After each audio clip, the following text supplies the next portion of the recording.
agataka k'Uburundi hari igihugu c'Uburundi haje kuboneka gute ku mugabane wa Afrika?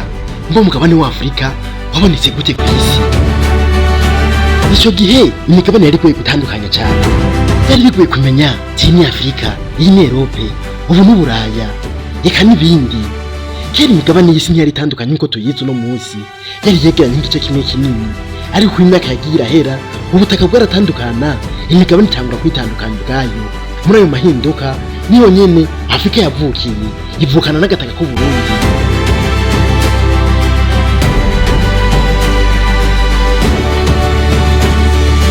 Afrika ni umwe mu migabane ya kera cyane ku isi.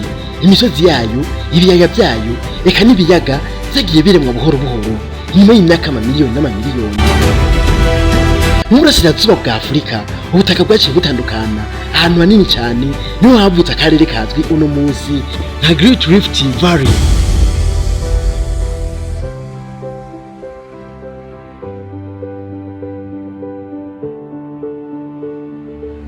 Ako karere ka Great Rift Valley hari hafi cyane y'Uburundi, niho hagiye kurema ibiyaga bikomakomeye ku isi.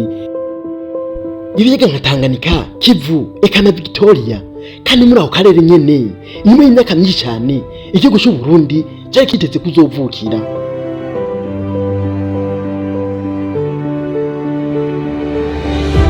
Ico gihe byose byaba mu bihugu 54 bigize Afrika, nta na kimwe cyariho.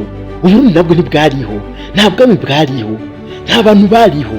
Isi yari kwiritegurira ikintu gikomeye cyane, kwakira ikiremwa kizohindura amateka yayo yose.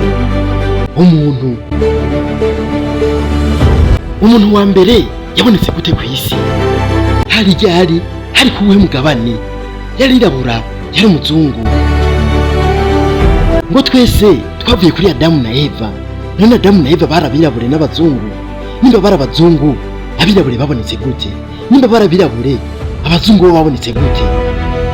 Ibi byose nitwe tugiye kureba mu gice gikurikira, uko abantu ba mbere babayeho muri Afrika, nk'uko urugendo rwabo rwabashikanye gateka k'Uburundi. Iyi ni intango y'inkuru yacu. Ukora subscribe cyangwa isabone, ukabana no kwigiza ku iherezo cyane y'umuntu yavuye. Uburundi bwo bwabonetse gute kugeza aho ugeze uyu munsi? Life story, inkuru, ubuzima n'amateka.